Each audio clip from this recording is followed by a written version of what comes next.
Binigyan din ng Malacanang ang ginhawang na ihahatid ng matagumpay na drilling exploration sa Malampaya East 1. 5 kilometro ang layo mula sa kasalukuyang Malampaya gas field. Punto ng palasyo, tinatayang may 98 billion cubic feet of natural gas ang bagong gas reserve na kayang mag-supply ng kuryente sa milyon-milyong kabahayan at gusali sa loob ng isang taon. Makakatulong din ang Malampaya East 1 para mabawasan ang pag-angkat ng imported fuel at matiyak ang mas mura at mas malinis na enerhiya para sa sambayanan. Natagpuan din sa operasyon ang condensate, isang high-valued liquid fuel na magpapalakas pa sa power supply ng bansa. Git pa ng Malacanang, bunsod na rin ito ng hakbang ni Pangulong Ferdinand R. Marcos Jr. na nakatuon sa pagtatrabaho at hindi sa politika. Lalo't naging posible ang makasaysayang pagtuklas matapos aprubahan ng Pangulo ang renewal ng Service Contract 38 noong 2023.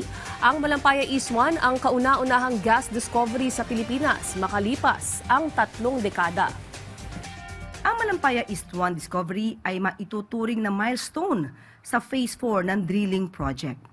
Maipagmamalaki din ng bansa na Pilipino ang nanguna sa drilling o gas exploration at natapos ito ng walang aksidente o environmental incident. Dagdag enerhiya tungo sa progreso, tunay ngang tagumpay ng bawat bansa at bawat Pilipino ang bagong tuklas ng gas reserve sa Malampaya.